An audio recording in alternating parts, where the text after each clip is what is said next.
Hello, Bacho. Let's read a given question. The question says there are two particles A and B of masses 1 kg and 2 kg respectively are projected in the same vertical line as shown in the figure with speed UA as 200 meter per second and UB as 85 meter per second respectively. Initially, they were at 90 meter apart. Find the maximum height attained by the center of mass of the system of particles A and B from the initial position of center of mass of the system.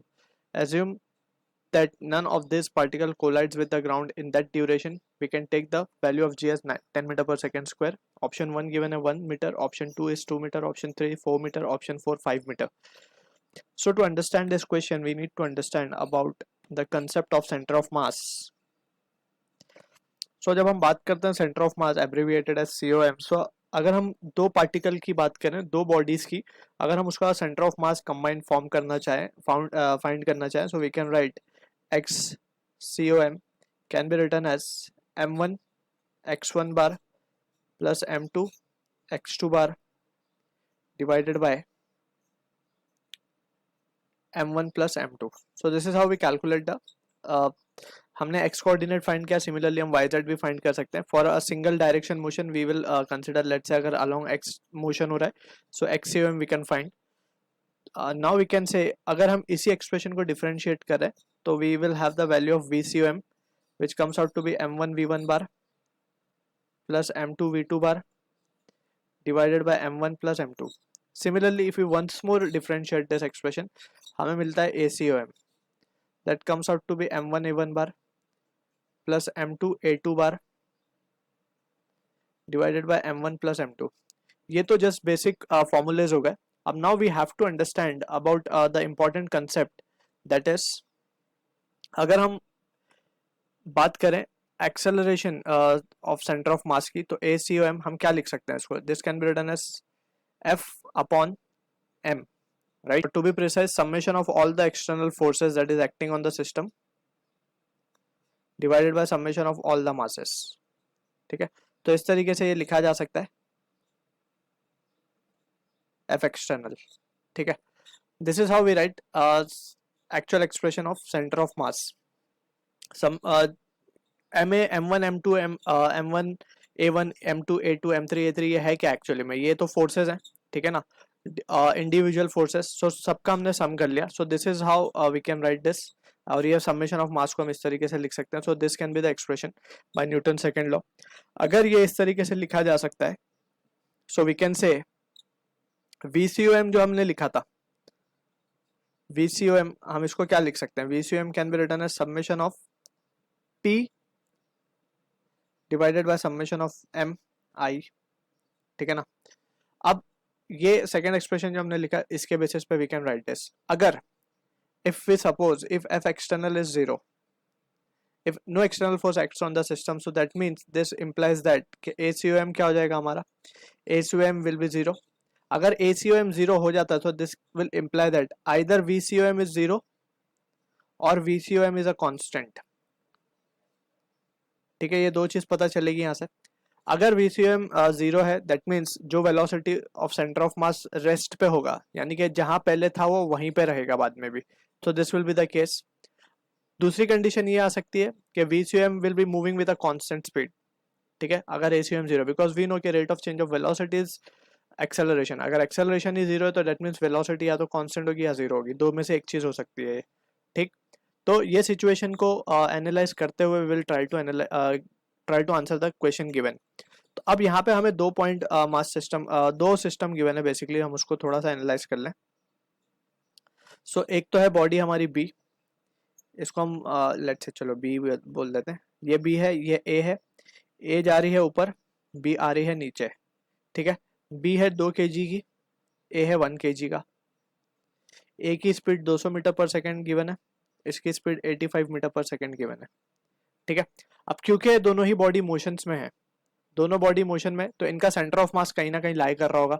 दोनों के बीच की distance हमें given है 90 metres. ठीक है, तो अगर हम केयरफुली एनालाइज करें तो हमें पता है centre of mass will be more towards the heavier object, right. यानी कि टुवर्ड्स यहाँ कहीं, अगर हम मान लें इसको इसको हम डिफरेंट कलर से शो कर देते हैं. लेट्स से यहाँ पे इनका सेंटर ऑफ मास लाई कर रहा होगा, this is the centre of मास. ठीक है, अब अगर यहाँ से हम देखें ध्यान से तो सिस्टम के ऊपर अभी ये ऊपर जा रहा है, ये नीचे आ रहा है, सिस्टम के ऊपर कोई external force zero, external force नहीं है, that mean external force is zero. अब COM या तो जीरो होगा या फिर कांस्टेंट स्पीड से चल रहा होगा, क्योंकि ये दोनों ही बॉडीज मोशन में है तो CM भी मोशन में होगा, right, and it will be moving with some constant speed. ये कब होगा? जब no external force is acting. अब वन कैन थिंक है जब ये कोलाइड होंगे तो कोलिजन के दौरान that will be an internal force जो कि कैंसल आउट कर देगी एक दूसरे को। So again we will say no external force will be acting. तो क्वेश्चन में भी स्ट्रेट अवे मेंशन्ड है जब ये टकराएंगे और टकराने के बाद जब ये अलग होंगे, ठीक है ना, तो उसमें बोला गया assume that none of the particle collide with the ground. अगर एक भी पार्टिकल ग्राउंड से कोलाइड कर जाएगा तो नॉर्मल रिएक्शन आ जाएगा, that is an external force, right.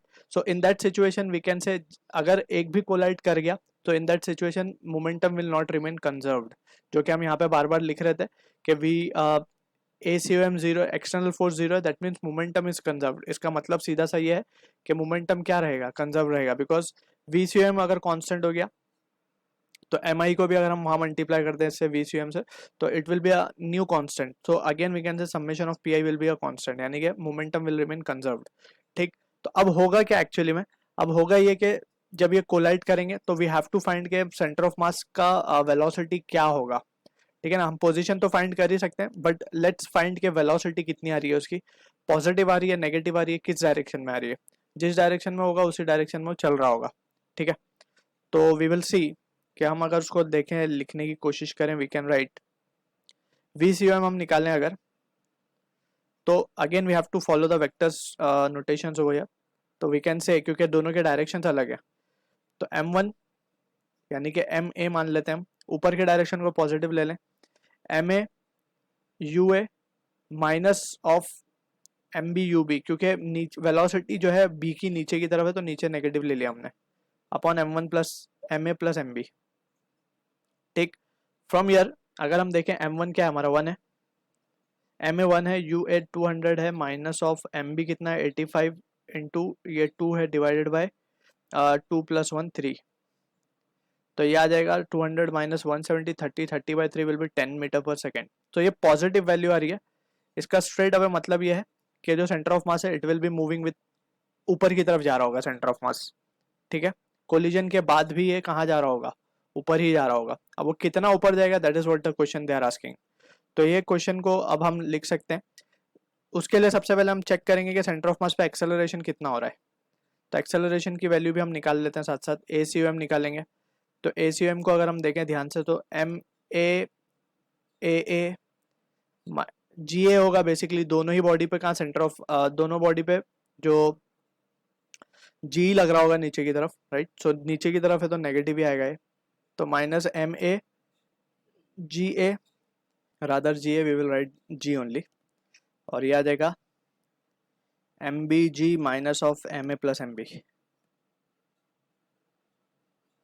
ठीक है। तो फाइनली ये क्या आएगा हमारे पास, G हमें 10 बोला गया तो -30 अपॉन ये, तो ये भी 10 ही आ रहा है and it is coming out to be -10 metre per second square, यानी कि एक्सेलरेशन तो नीचे की तरफ है, ठीक, और डिस्प्लेसमेंट हो रहा है इसका ऊपर की तरफ, ये ऊपर ही जा रहा है अभी।